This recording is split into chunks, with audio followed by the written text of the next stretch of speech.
Well, greetings and salutations, everybody. Welcome to the companion video here on the John Campbell channel. Of course, every day on the John Campbell Show and on Open Mic, we take some live questions from you guys. But quite as is often the case, we don't have enough time to get to all of them. But I want to make sure you guys know that when you send in a live question on one of those shows, it gets answered. Even if we can't answer on the live show, I will make these companion videos to make sure we get all caught up and your question gets answered. So let's not waste any time. Let's dive right into it. And the first question we got to get caught up on today comes to us from Gallant Sector, who writes, "Please tell me you watched Arrow last night." Yeah, I had a few people today, or I should say yesterday, writing me about the Arrow episode. It's a pretty good episode. It was a pretty good episode, and I don't get to say that very often these days. But one of the reasons I think a lot of people were writing to me about it is because I have been saying for years, I swear to God, I know this makes it sound like I'm doing a me universe, and I'm not, I swear, but I swear to God, watching that episode, I felt like the writers put in a line in that show that was completely directed at me. Because I've been saying forever, one of the reasons I abandoned Arrow, and if you watched the John Campbell Show the other day, you heard me talk about this, but one of the reasons I abandoned Arrow was because they went off this whole ridiculous path that they continue on today, that, oh, you can do some backflips? You're a superhero. Oh, you own a gun and have a hockey mask? You can be a superhero. But that all started with Captain Buckles, aka Canary, the Laurel Lance character. And I would always say one of the reasons I jumped off that show so hard was because, so let me get this straight. Laurel, who is this, she's a lawyer. She works in law, for heaven's sakes. She goes, takes a couple of night boxing lessons at the local gym for a couple of weeks. And all of a sudden now, give her a black leather suit with 1,000,000 buckles. She's Captain Buckles. She's the Black Canary. She's a crime fighter. And I would always say that's just so ridiculous. And so anyway, last night, Oliver's having this vision, and he's seeing, his big nemesis from last season, talking to him in his vision, saying, and how did you even let Laurel become, why did you even let Laurel become Black Canary? What, she took a couple of self-defense classes at night and, oh, she's the Black Canary, she's a superhero now? And I swear to God, I watch this and I'm like, okay, you are not going to convince me that they did not completely direct that at me. So maybe not. I mean, again, this is making it sound like it's me, universe. I get that, I get it. So probably it had nothing to do with me. But I'm telling you, in my head, I felt like they were talking right at me for that. So it was pretty funny. All right, let's move on to the next one here. Joshua Stevens writes, do you know where I can get one of those chips from the Upgrade trailer? Love the show. Thanks, brother. For those of you who don't know what he's talking about, there's this trailer online. Look up the Red Band trailer for Upgrade. All right, Upgrade Red Band trailer. It is nutso. It is totally crazy looking about this dude who gets a chip implanted in him, and it gives him his own built-in operating system, like his own built-in personal Google Assistant or Siri or whatever you want to call it. And the trailer is nuts. Like just nuts. I cannot wait to see this movie. I'm super excited about it. If you don't, so again, if you haven't seen it yet, hop on YouTube, search Upgrade Red Band trailer, and then thank me later. Tony Bush writes, could Tomb Raider movie work as a backdoor pilot? I don't think so. I mean, look, the audience basically spoke. People weren't interested in Tomb Raider. Made like $250 million worldwide. Barely broke even. So I don't see how there's this idea amongst movie fandom that, oh, it'll work as a TV show. Like everything will work as a TV show. And that's often not the answer at all, or else everything would be made into a TV show. And there's a reason why most TV shows fail before they ever reach their second season. But no, I don't think so. I don't think so. And it's really too bad because I don't know what you thought about the Tomb Raider movie. I liked the Tomb Raider movie. I thought it was actually pretty solid. Had its weaknesses. There were some narrative issues. Yes, a little bit of dialogue issues, but characters were good. The action, the adventure was there. I liked the movie. I had a good time with it. It is one of the better video game movies ever made. Which isn't saying much, granted, but I really hope it gets a sequel. I just don't see why any studio would greenlight it, but here's hoping that they will. Jack Wallace writes, I saw A Quiet Place on Nacho Night. Cheap nachos, big mistake, crunch, crunch, crunch. And that's one of the big things, is that trying to eat your popcorn, because I gotta have popcorn when I go to a movie. I just do. I never eat popcorn except for when I'm at the movies. And man, you are never more aware of how loud movie food and drinking soda is until you're doing it watching A Quiet Place. Because so much of the movie is dead quiet and you're like crunch, crunch, like, oh. And I kid you not, I told this story before, but when I was watching a Netflix, I became so self-conscious of how much sound just eating popcorn, which normally isn't a problem because usually there's noise on the movie screen. But the whole movie's so quiet that what I started doing was putting the popcorn in my mouth and just sucking on the popcorn between my tongue and the roof of my mouth. Until it would just dissolve and I get all that buttery goodness flavor. But I was seriously doing that. I was sucking on the popcorn instead of crunching on it. And then when the loud scenes would come, okay, crunch, crunch, crunch. But yeah, nacho night? That must have been a nightmare, dude. That must have been a nightmare. Spark the Producer writes, your thoughts on Scott Derrickson's comments on Doctor Strange being in the dark dimension a lot longer than we thought when trapping Dormammu in a time loop to master more of his sorcery. No. First of all, the first thing we gotta say about this is that there is no definitive answer because the screenwriter and the director, Derrickson, they actually said two different things. Like the screenwriter said he was in there, he did the loop dozens, if not dozens, then hundreds of times. Derrickson then spoke, and he didn't say, no, Doctor Strange was in there for thousands of loops. What actually they both said was they purposefully left it a little bit ambiguous. But Derrickson said, I imagine it that he was in there for thousands of loops. So he's just saying, I imagine, like he's not even saying definitively. But even if it is thousands instead of hundreds, right? There's over 1,100 minutes, because how long was that loop? Like a minute? The loop was like a minute long. From when he sails in, stands in front of Dormammu, Dormammu, I'm here to bargain. Exchange, death. About a minute, right? There's over 1,100 minutes in a day. So even if he was in there for thousands of loops, let's say 3,000 loops, it was 2.5 days. 2.5 days worth. And because the loop was only a minute, it was the same pattern. Sail in and stand in front of Dormammu immediately. There was no time in there to work on his sorcery or anything like that, right? It's a 1-minute loop. So yeah, like, so even if it was thousands of times, and there's nothing definitive saying it was thousands of times, but even if it was, you're talking a day, 2 days, maybe 3 days. So it's really not that big of a deal when you want to add it up that way at any rate. Okay, next up comes to us from Tracy E, who writes, I stopped watching The Walking Dead this season. It got really silly and boring. Do you think it will get better? I mean, I don't know. I'm not a big Walking Dead fan, so I'm not the right guy to ask. Hey, look, if I've got an hour to kill while I'm eating lunch at home, then that's when I'll usually watch TV, is when I'm taking my lunch break. And I'll sit on my couch and I'll prepare my lunch and I'll put a show on. And that's when I'll catch up on my shows. So I'll watch like an hour, maybe one more hour of TV later in the night.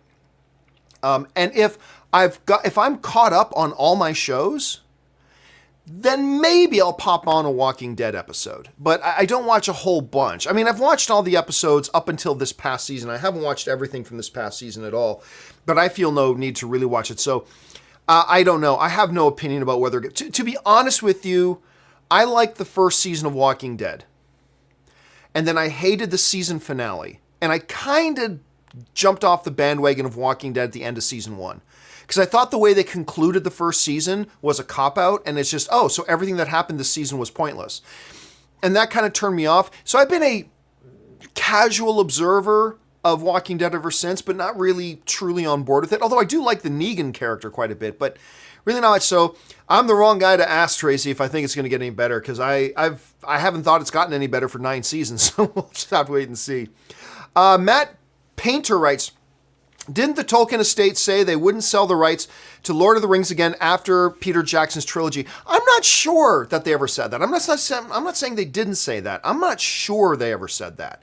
I know that's always been the word, but I always think, and I could be wrong. Again, I'm not looking at this, but I'm looking at this question for the first time. I didn't look up the answer. So I have a feeling it might be one of those things where, well, somebody said that they said that. Well, so who knows? I don't know. But even if they did, the Tolkien is, years have passed, and money is sweet. And from what I understand, they are really working with Amazon. So they got paid big money, like $250 million for the rights. And the rights aren't just an outright sale. They're working with the Tolkien estate, if I understand it right. So the Tolkien estate still has a claim on those rights too. So even if they did say it, they're not really breaking their thing. And even if they were, who cares if they said that once? I mean, that was years ago. Years and years and years ago, people were allowed to change their minds. I'm actually quite excited for this Amazon Lord of the Rings show. I'm really quite excited. And there's even a slim possibility Peter Jackson may get involved with it. So we covered that story on the John Campea show last week or 2 weeks ago or something like that, that there is a chance. They're saying that Peter Jackson, that Amazon has talked to Peter Jackson's representation. The ball's in Peter Jackson's court as to whether or not he wants to get involved. But Amazon, it basically looks like they're leaving an open door for him if he wants to get involved. But even if he doesn't get involved, I'm excited about it. I think they're certainly putting a lot of money into it. They are going all in on this Lord of the Rings show, like all in. First season alone is going to cost them $500 million, which is crazy, but they are totally committed to this show, so I really want to see what they do. Krieger119 writes, how did Thanos get in the vault? Will they explain? I don't know that he ever did get in the vault. If you're talking about that one scene where he goes and grabs, that one post-credit scene where he grabs the gauntlet and says, I'll just do it myself, I don't think, I could be wrong about this. Off the top of my head, though, I don't think that was Odin's vault. The Infinity Gauntlet that was in Odin's vault was a fake. Remember, Hela said a lot of the stuff in Odin's vault was a fake. So I'm not sure that Thanos was ever in, unless I'm forgetting something, which is very possible. But off the top of my head, I don't know that they've ever definitively said that Thanos was in Odin's vault, so I'm not really sure. Anthony C. writes, thoughts, another Walking Dead question. Thoughts on Walking Dead Season 9 having a new narrative? I left the show a while ago, but I would be interested on what they change. Again, I'm not really caught up enough on Walking Dead to even have a theory about what they mean by that. I certainly didn't finish watching this last season. I think I watched this last season up to like their mid-season finale. Like when Carl, I think the last thing I saw was when Carl got bit. I think that's the last thing I saw. So I haven't seen any episodes since then. So I'm way behind. So what they could be talking about going in a new direction, I'm not really sure. Again, Walking Dead isn't that big of a deal to me. I'm sure there are millions of fans who is a big deal to you, and that's great. I'm just saying for me, I'm not really qualified to give a really good opinion on that. Joe Pena writes, any script doctors you admire? Mine is Carrie Fisher. Well, I mean, there's a lot of script doctors, but what they do doesn't get publicized, right? What they do doesn't get publicized much. So, for instance, I know Carrie Fisher has done a lot of script doctor work. She's done a lot of touch-up work on a lot of scripts, but I'm not even really aware of what a lot of those scripts are. I'm aware of some of them, but not a lot of them. And that's the thing. A lot of these times, these script doctors work in anonymity, so I don't really know, and I don't really keep up to date on who's writing what every single day, right? So I can't really answer that, but Carrie Fisher is definitely a great name. I mean, we all just love Carrie Fisher, period. Jack Wallace writes, they won't do it, but can you imagine the chaos it would cause if Infinity War showed different endings, like Clue movie? Oh, in different theaters. It would be fun and make for interesting plot in Avengers 4. No, it would not. That would be, dude, that would be bullshit. That would be horrible. And you know it. That would be horrible. That wouldn't be fun and interesting. It would just piss everybody off. It would just piss everybody off. And look, it's one thing for a movie like Clue to do it, because Clue's just a silly romp of a movie. I mean, to take your culmination of your MCU up to this point, and it's an adventure movie, and then to piss all over it by going, but is that the ending? Or is that the ending? Or is that the ending? That's such a cop-out and such bullshit. They would, number one, they would never do it. You're right off the top. They would never do it. But oh my God, people would revolt. People would revolt if they pulled that kind of shit. So no, it would not be fun. It would not make for anything interesting. It would just piss people off. Like a whole lot. And all it would do is create a massive mess for Avengers 4. Because then what are you going to do? Do you have to have then if you have 4 different endings of Avengers 3, do you have to have 4 different alternative beginnings for Avengers 4?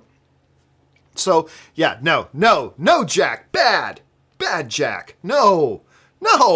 Okay, Luis David writes, whenever we get a Man of Steel 2, not that I'm even sure we're ever going to get one, do you think the villain should be Mongol? No.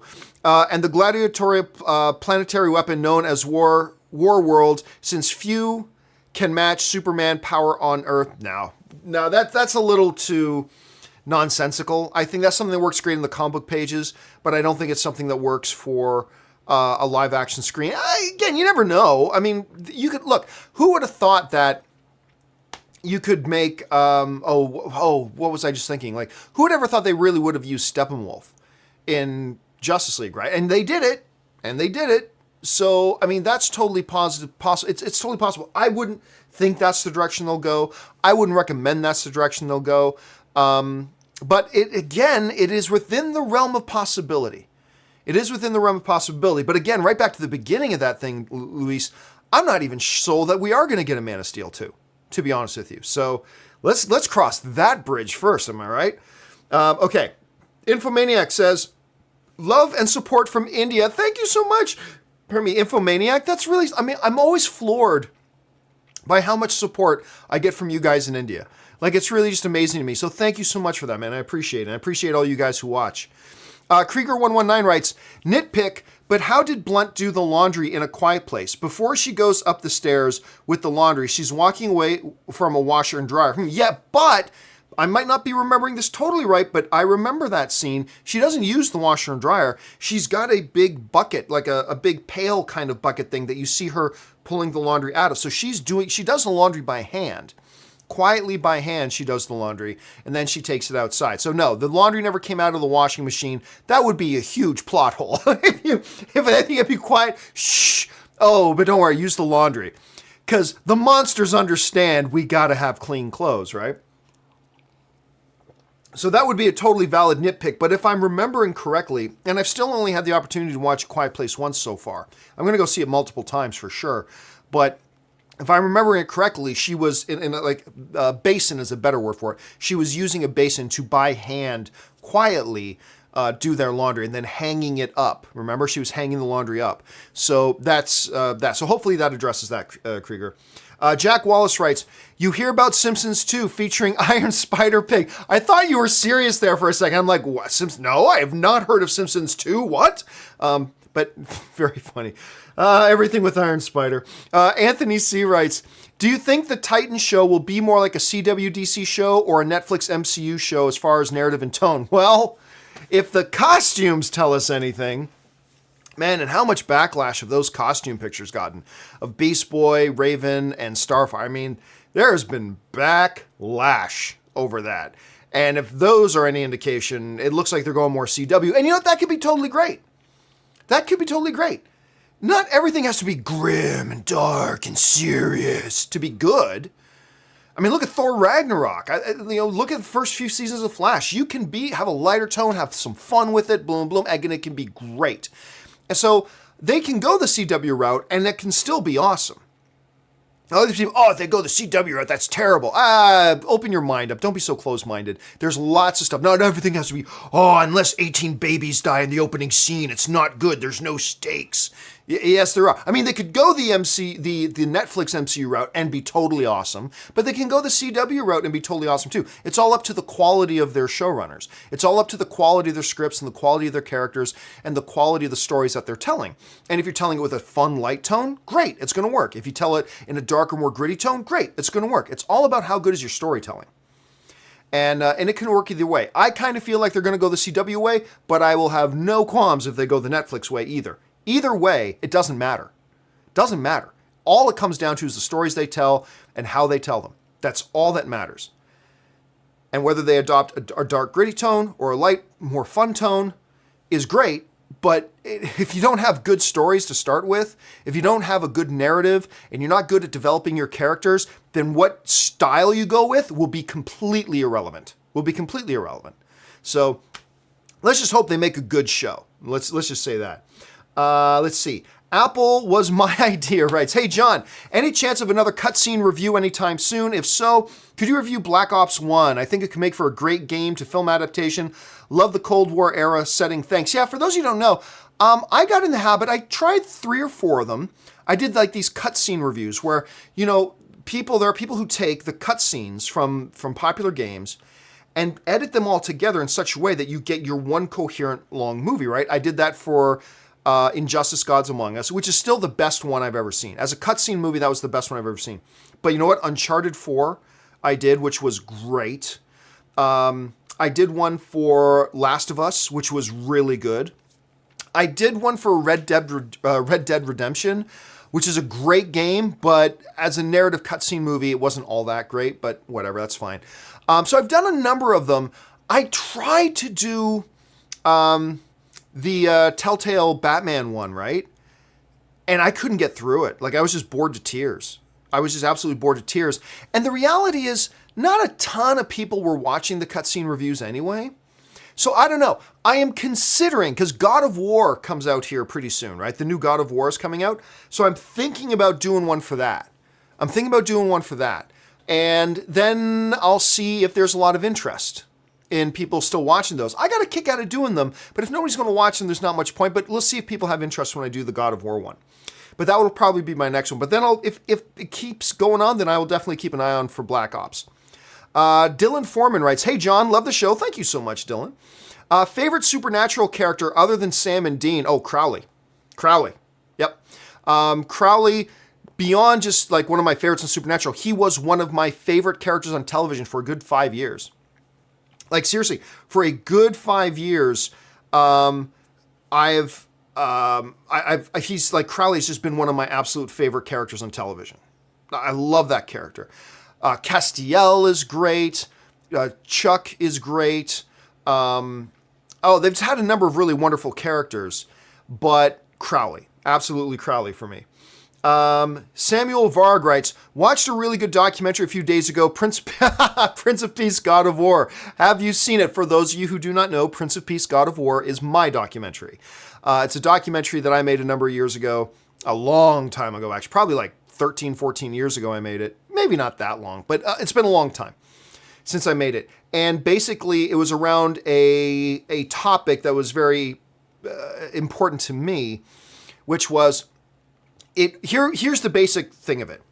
It fascinated me that a lot of the people who supported the Gulf, this is going back to the George W. Bush White House, that the most support for George W. Bush's Gulf War came from evangelical Christians. And the reason that fascinated me is because from its origin, including starting with Jesus, the Christian faith for the first number of centuries before the Emperor Constantine came along and legalized Christianity, until Constantine came along and legalized Christianity, Christians were pacifist, hardcore for centuries. During the formation of the church, Christians were pacifist. And to me, it was a really interesting topic. So we've gone from that to most of the support for the war effort coming from evangelical Christians, when their faith was founded on tenets of pacifism, basically, nonviolence. The idea that you do not, if you are a Christian, you do not harm other people. You don't kill people if you're a Christian. To the point that at the time, that even in the first few centuries of the church, if you were in the church, if you were part of that founding religious movement, you couldn't be involved in politics. Today, Christianity is all about politics. But in the founding centuries, you could not be involved in politics. You could not be like an officer of the law or anything. Like you couldn't seek political power. There's never any excuse for killing somebody, blah, blah, blah. But anyway, and then Constantine came to power, and Constantine legalized Christianity as a political tool, and that changed. Suddenly you had the formation of the just war theory, and then you had all this kind of stuff. And I'm going on about this too much because I'm talking about my own movie, but that whole thing about how the church transformed from being a pacifist-based movement to then, as a faith movement, it got hijacked by a politician in Constantine the Emperor. And then the evolution of then Christianity finding ways to justify them using violence. And I was fascinated with that. So I did this documentary called Prince of Peace, God of War. And I traveled around the country talking to politicians, theologians, professors. I went all across Canada and the US talking to all sorts of people from both sides, from the just war theory side, from the pacifism side.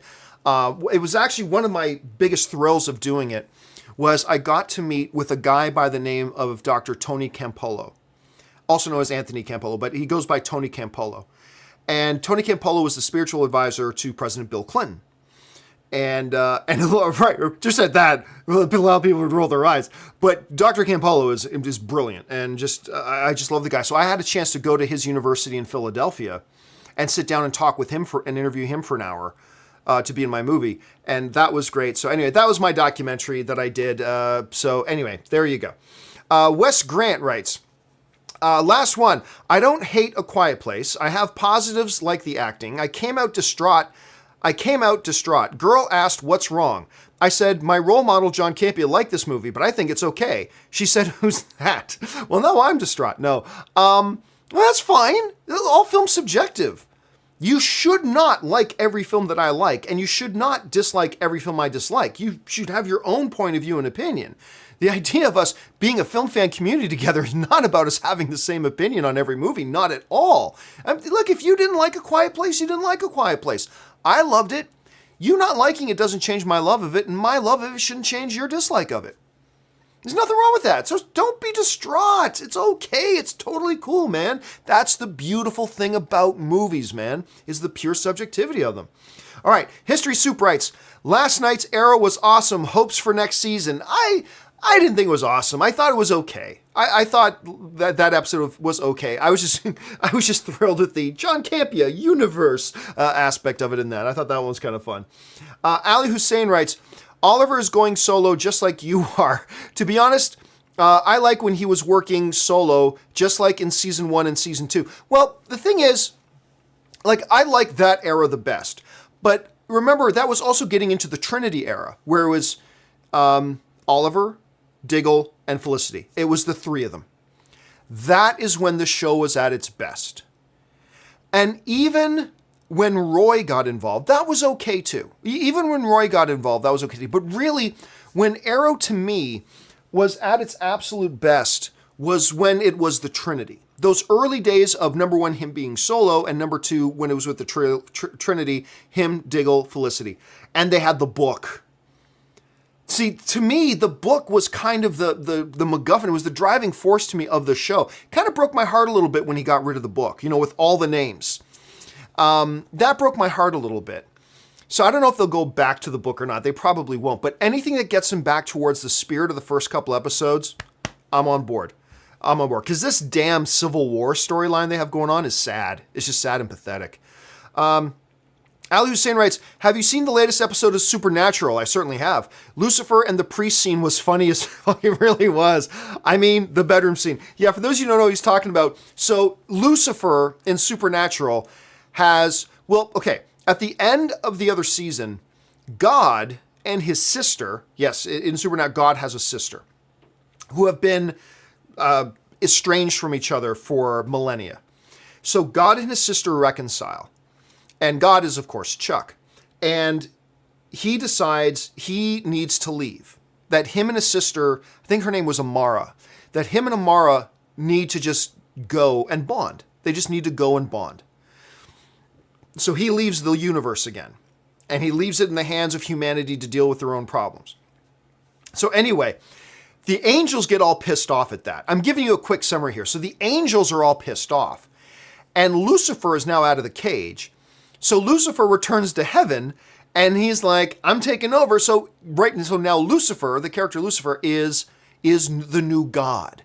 So anyway, there's this scene in a new episode where these two priests trying to do an exorcism on this girl, and they're praying out loud, and Lucifer hears it because he can hear all the prayer. He's trying to be a good god. He's up in heaven on the throne room, and he's getting chewed out by some of his lieutenants because he's not putting in any effort. So he's like, okay. So he decides, I'm going to try to be good at this job. And he's like, okay, so he starts listening to prayers, and he hears everybody whining. But then he hears these prayers of these priests doing an exorcism, and he, boom, just appears in the room, and hilarity ensues. Hilarity ensues with these two priests, a demon-possessed girl on the bed, and Lucifer, a.k.a. God at that point. Because Lucifer looks down the bed, he sees the demon-possessed girl, and he's like, Frank? And it's just like, anyway, It was a very funny scene. It was a great scene, and I probably just ruined it for everybody. It was fun. It was fun. DP Got Power 5 writes, "Hey John, who's better in football, Messi and Ronaldo?" I don't know. The only time I ever watched soccer, and I mean, I'm not dissing soccer at all. It's just not a sport that I watch. The only time I watch soccer is every 4 years during the World Cup when Italy is playing. Italy is not in the World Cup this year, so I'm not even watching this year. So I know the names Messi and Ronaldo. I know who they are, but I've never watched either of them really play, so I don't know, other than in the World Cup. Connor Etchells writes, "Hey John, greetings from London. Love London. Never been there. I'm fascinated to go there. Every time there's stuff on TV about London, I got to visit there someday. What movie were you most disappointed by when you first saw it after a big build-up? Love the show. P.S. Had some extra chara."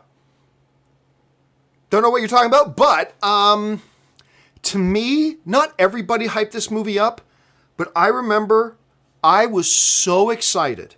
Like, I had already written out the future in my head that this movie was going to get like 7 Oscar nominations, including nominations for Best Picture, Best Director, Best Actor, Best Actress, blah, blah, blah. I already had this whole narrative written out in my head, and that was for Gangster Squad. With Josh Brolin, Ryan Gosling, Emma Stone, Sean Penn. It was a great cast, great concept. I think Giovanni Ribisi was also in it, if I'm not mistaken. Anyway, I was ridiculously excited for that movie. Like, beyond myself excited for that movie. Could not wait for it. And then it came out and was so bad.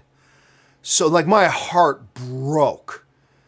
So I think that might be the top one, other than Phantom Menace.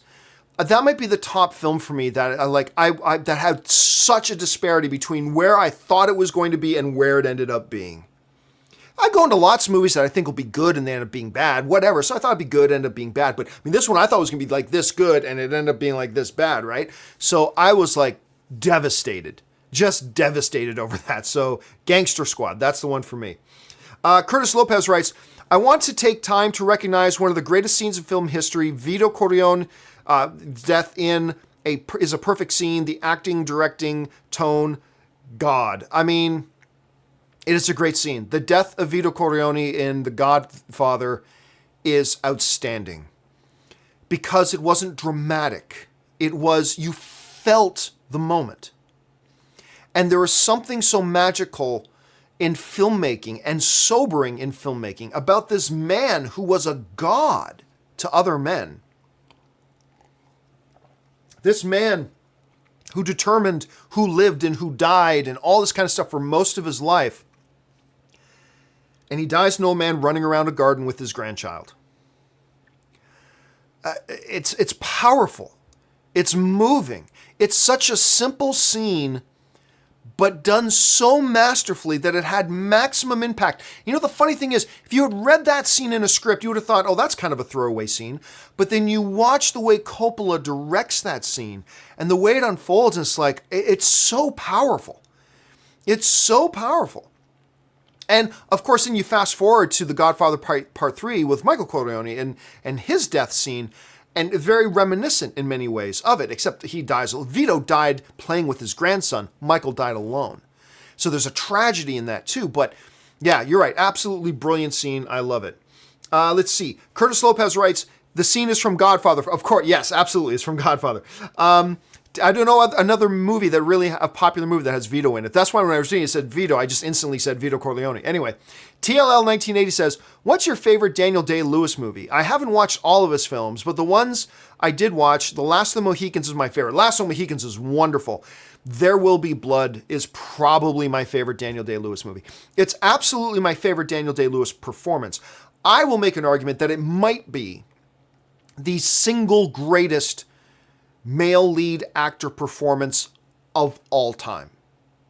I'm very, very hard pressed to think of another male lead performance that is in the same ballpark.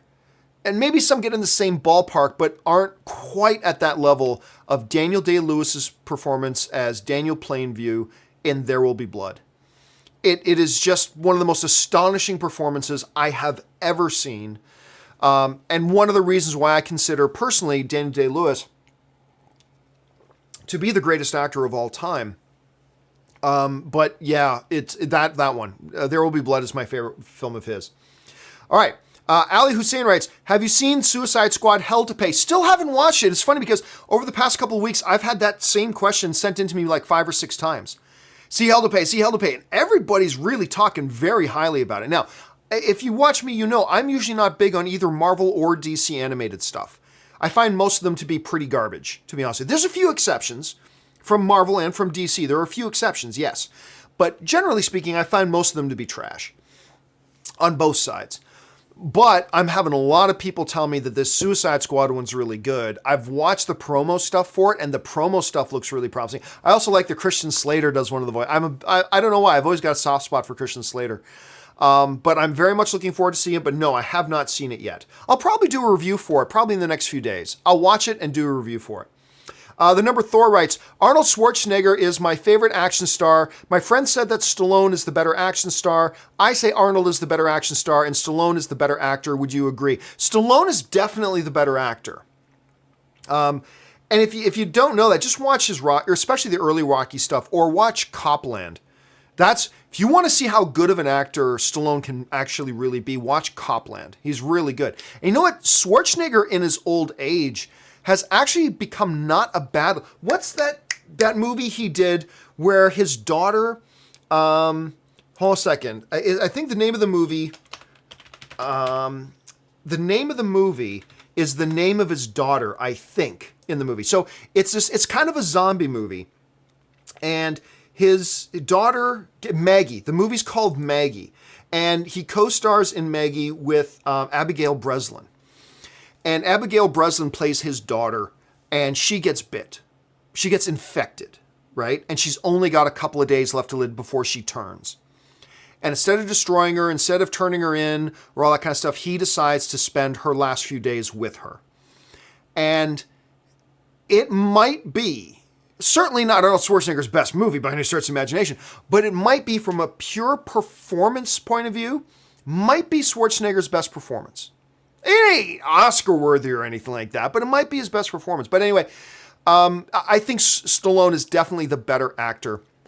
I could be persuaded either way as to which one of them is the better action star. I could be persuaded for Stallone. I could be persuaded for Schwarzenegger. Beyond a shadow of a doubt, when it comes to the 80s, the two of them were the kings.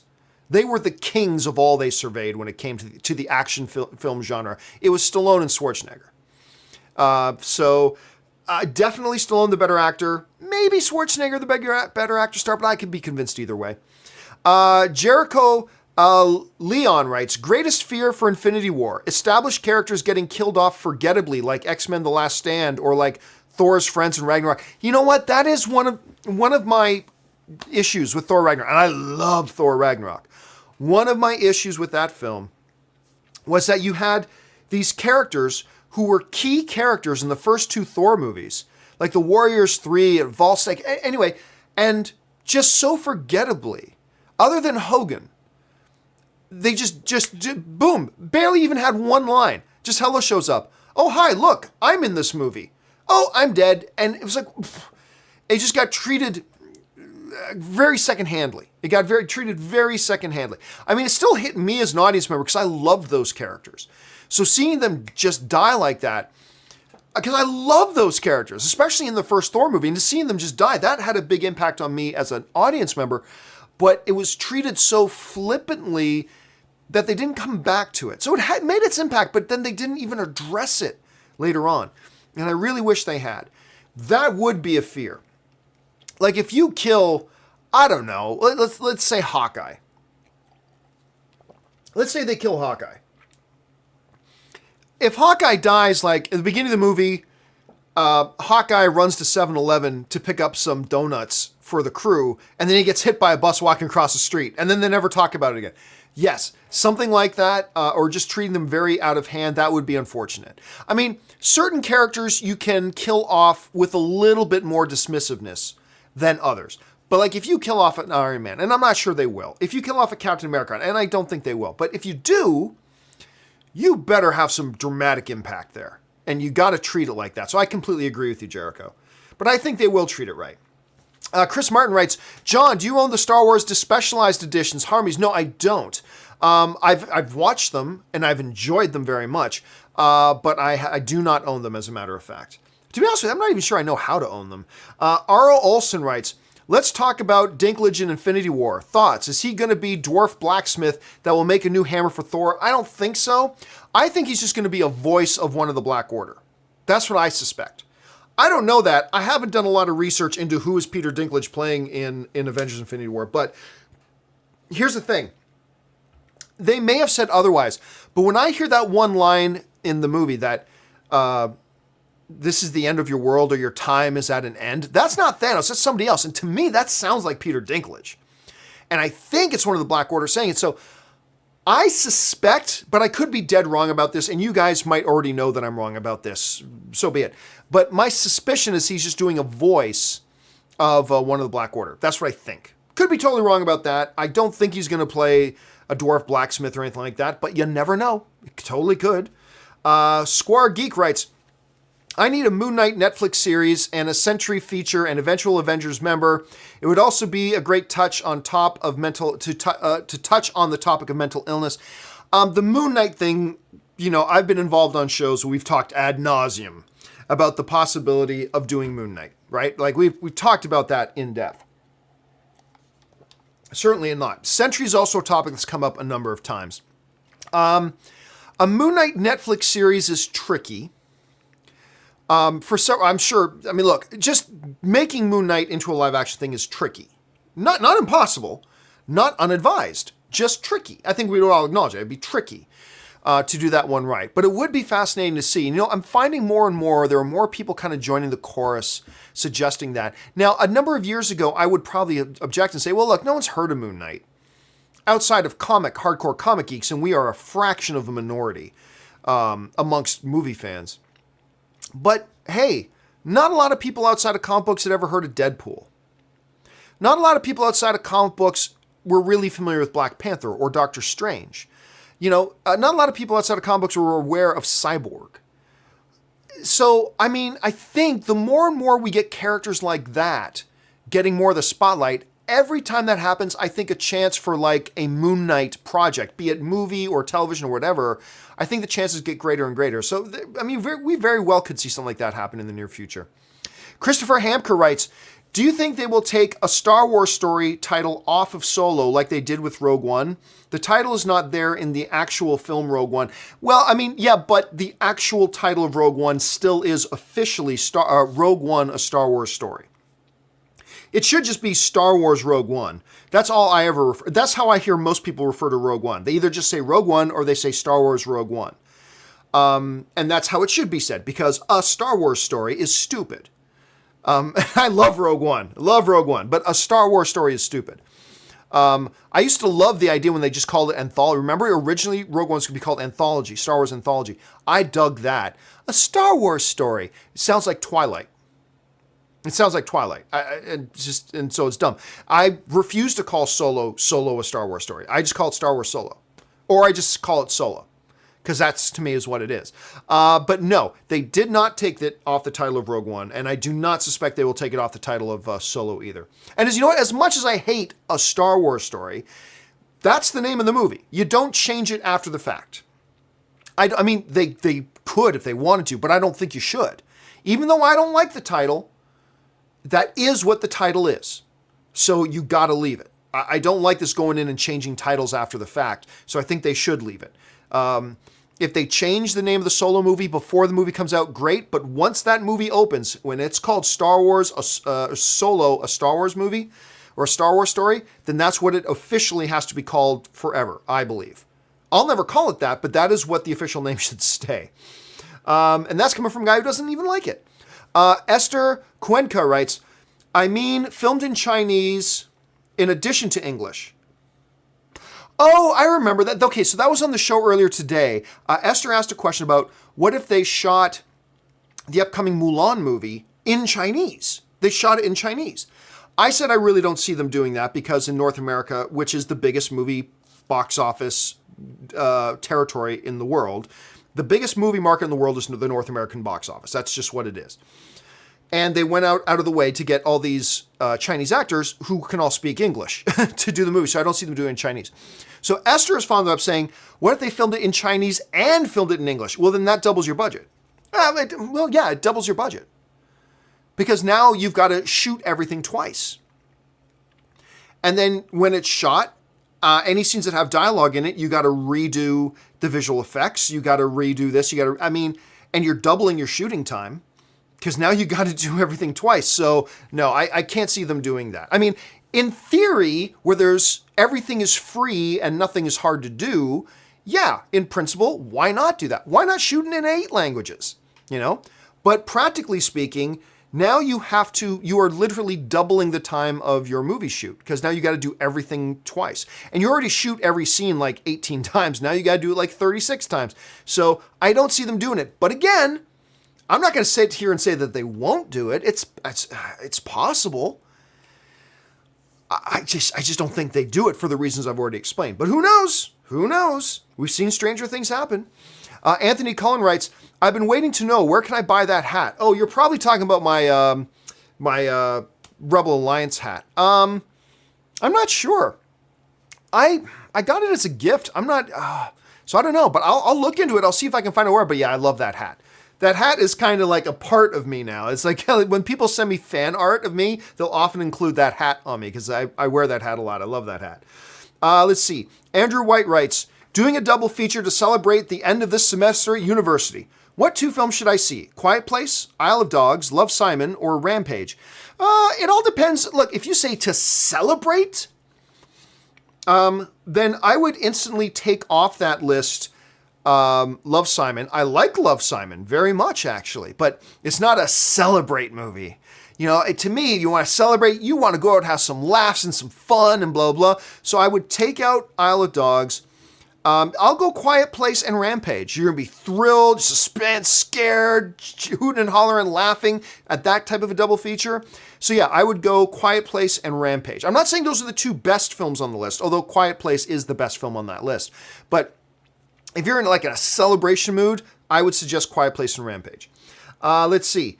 Timothy Platt writes, meeting John Boyega at AwesomeCon this year was one of the highlights of my life. Such an awesome dude, by the way. Have you ever had a chance to meet him? I have had a chance to meet him.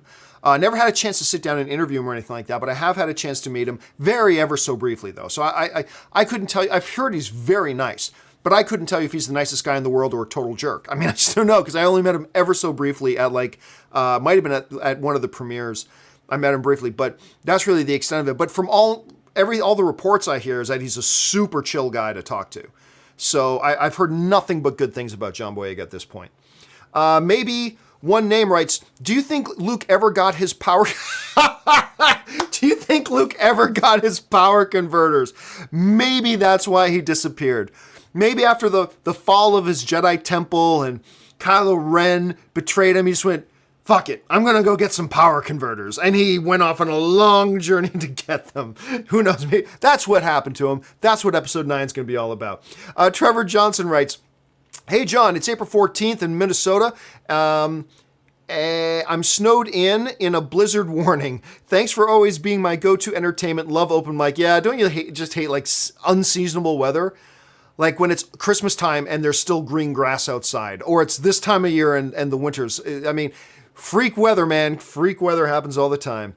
Anthony R. writes, I think the coolest thing about Infinity War is the different hero team combinations we can have, especially with the ones who haven't met each other yet. I mean, that is really true because think about it. I remember when they showed that first behind the scenes video, like 6 months ago about Infinity War. And it was Tom Holland, Chris Pratt, and Robert Downey Jr. standing around on a set. And it's like, my mind was, you were going to have Spider-Man and Iron Man, which is not a big deal, and Star-Lord in a scene together. And it's like, oh yeah, so you're totally right. We're going to get some really neat combinations, I think, in this movie. Or just Tony standing there with Doctor Strange, right? I think we're going to get some really cool hero combinations in this movie. And I think you're right. That's going to be one of the joys, probably in ways that we never would have saw them together before. So that's a really good observation, Anthony. The number Thor writes, is there too much pressure on Avengers 4? Let me try this again. Is there too much pressure on Avengers 4? Look, Infinity War looks crazy awesome, and to have to set up from that and be even better is going to be a hard job. So do you think they have bitten off more without an E than they can chew with Avengers 4? We have no idea what they're doing with Avengers 4. And we don't even know if Avengers Infinity War is going to be a bag of crap. And even if it's great, it's the same people making it. So, look, and here's the thing. Avengers 4, let's say Avengers Infinity War is awesome. Okay, let's say it's awesome. Not the best film ever made, but let's say it's awesome. If it's awesome, Avengers 4 doesn't have to top it. That's always driven me crazy about film fandom, and we're all guilty of this. Is, a new superhero movie comes out. Is it better than the Avengers? Was it better than A Dark Knight? It's like, why do we go there? Why does it have to be like, why do you instantly have to compare it to the greatest comic book movies ever made? And if it's not, oh, no, it's not quite as good as The Dark Knight. Oh, so you're only saying it's okay. No. I mean, that's the thing. We instantly say it's got to be better than that thing. It's like, no, it doesn't. That's why I keep saying, like, whenever a new drama comes out, do you ask, oh, is it better than The Godfather? No, we don't do that. So why do we do that with comic book movies?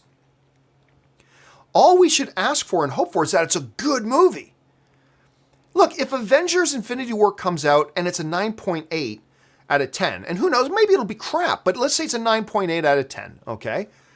And Avengers 4 comes out and it's like a 9.1. A 9.1 is fucking awesome! It's awesome! We should be hooting and hollering and cheering if that's the case. But there will be some people that go, oh, but it's not as good as Avengers 3, therefore it's a disappointment. That drives me crazy. And we're all guilty of it. We've all done this. We all have. And it drives me crazy when we do it. When I do it, when anybody else does it. Because it's stupid. It's absolutely stupid. That is one of our more stupid traits. So it instantly has to, so don't worry about it. It doesn't matter. If Avengers Infinity War is the greatest film ever made, Avengers 4 doesn't need to be as good. It's just all we should want for Avengers 4 is to be good. As long as it's good and entertaining and does a good job, that's all we should expect out of it and hope for. And if it's even better than that, then great. But that's just a bonus. So enough with the comparisons of, oh my gosh, Avengers 4 has to top Avengers 3 or else it's a disappointment. Idiocy. And we've all done it. I've done it, you've done it, and we're idiots when we do that. It's an absolutely idiotic way of thinking that unfortunately as film fans we all allow ourselves to fall susceptible to, right? And we shouldn't think that way. We just absolutely shouldn't think that way. Suburban Nerd writes, who wins, Chuck Norris or Dom from Fast and Furious? Dom wins, man. I'm telling you, Dom wins. As long as Vin Diesel is the producer of the movie and it's being written by the Fast and Furious writers, Dom wins. Okay? You could literally have Dominic Toretto versus global warming, and Dominic Toretto will somehow punch global warming in the face, and global warming will disappear in like 3 seconds. That's how powerful Dominic Toretto is in the Fast and the Furious movies. Starman writes, John, the soul gem is Iron Spider. People will not leave me alone about Iron Spider. Devontae Brown writes, interesting Terminator news. Many Hispanic cast enjoyed Gabriel Luna as Ghost Rider. Also, they moved away from Lion King only to be near Frozen 2. I don't think they necessarily moved away from Lion King. Look, you just release your movie whenever you think your movie has the greatest chance for success. And to be honest with you, I would match up, not a lot of people who are looking to go to a new Terminator movie are also looking to go see Frozen. So not a whole lot of overlapping demographics there. Definitely a lot of money going to be made, but not a lot of overlapping demographics. So really that wouldn't be much of a problem, I don't think, at least on that level. Jared McBride writes, hello, John. I hope you're having a great day. I've been a fan of yours since your AMC days.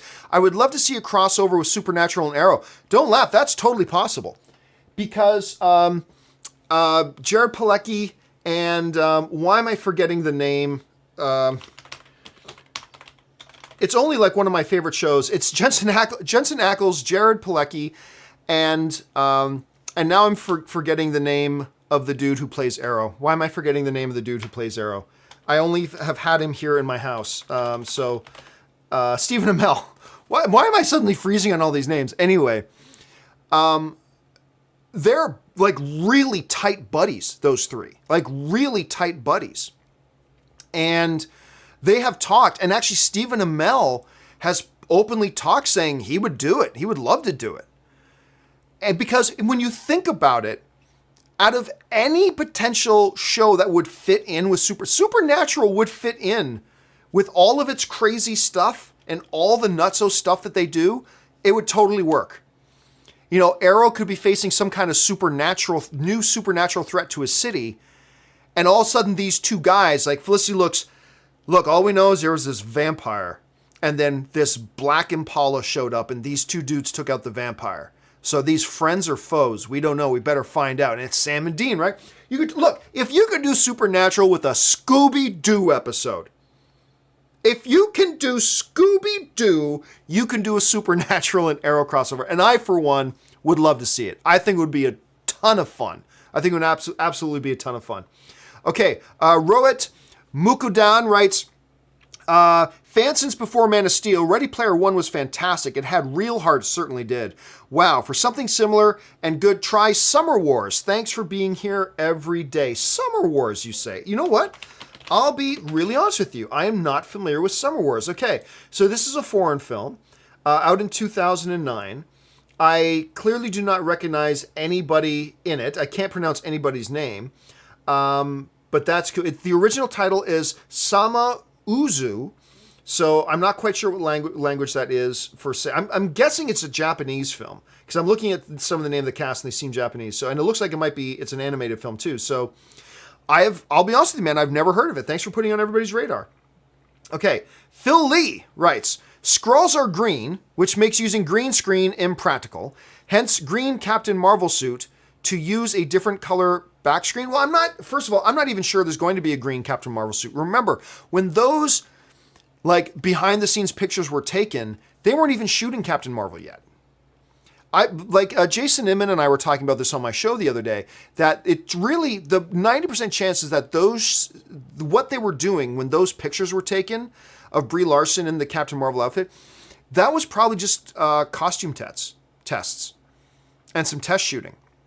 And I think that would explain a lot of things because, like, for instance, the costume didn't even look like it was fitting right and all that kind of stuff. So it would make sense that it was probably just like some camera tests with different costumes. So that wasn't even part of it. So for all we know, she's not even wearing that color in the movie. She might be, but she might not be. In that case, like, if there is going to be green in your shot, then that's when you swap it out and just go blue screen. Green screen is the color of choice for most people, but blue screen is that's why still today on a lot of movie sets, you'll see a blue screen setup behind the scene because there'll be something prominently green in the scene and it makes it a little bit difficult.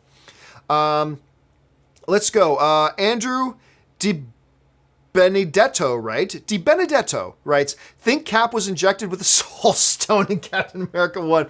No, I do not think he was injected with the Soul Stone. Everybody's got their Soul Stone theories except me. I have no Soul Stone theory. I'm not even thinking about Soul Stone. I do not care where it is right now. But no, Andrew, I don't think it was injected into Captain America in the first Captain America movie. The number Thor writes, could Johnny Depp be the beat actor? I think you probably meant best. Could Johnny Depp be the best actor without an Oscar? I knew he plays all these cookie characters, but if he didn't and just stuck to playing serious roles, could he be in the conversation for, I think you got some autocorrect going on there, for best actor without, I don't think so. Johnny Depp's a solid actor, a very, very solid actor. But for the last 10 years, I'm hard pressed to think of a really great performance from Johnny Depp. I thought he was really good in that one mobster movie he was in, Black Mass. I liked him in Black Mass. But even that wasn't spectacular. It was good though. It was real solid. It was really good. I think he's had a couple of just marvelous performances in his career, but I don't think, especially over the last 10 years, the way he's just played these outrageously kooky characters. I honestly don't think Johnny Depp's in the conversation. Many of you might think he is, and that's totally cool. But honestly, he's not even in the conversation for me at that point. Solid actor. If I'm a producer, I would love to put him in my movie. But do I think he's best actor without an Oscar? No, he's not in the same category as, I don't think, as certainly not a Ralph Fiennes or Jake Gyllenhaal or a number of other actors of that ilk. So I personally wouldn't put him in the conversation, but I'm sure there are a lot of other people like you who would. Nothing wrong with that. Let's see. Last two questions of the day. Curtis Lopez writes, when do you think the audience officially got on board with the MCU? The first Avengers? No, I think it was the first Iron Man. I really do. I think it was the first Iron Man. Because when you compare the box office totals of those first batch of MCU movies, remember, the comic book genre was not the biggest genre in the world yet at the time, right? So even those movies, compared to today's box office, where it's now like a good comic book movie makes $700 million, $800 million. Like, that was just unheard of. Like, back then, you make $400 million worldwide. Woo, right? So it was different. I think it was Iron Man 1. I really do. I think that's because people loved Iron Man 1. And I think that's what got people on board with it. Where it then went to the next level was definitely Avengers. Still, I think the greatest comic book movie ever made. That's just my opinion. Maybe Infinity War becomes a new one, but we'll see. So that one certainly took it to the next level. But I think it was the first Iron Man that got everybody on board.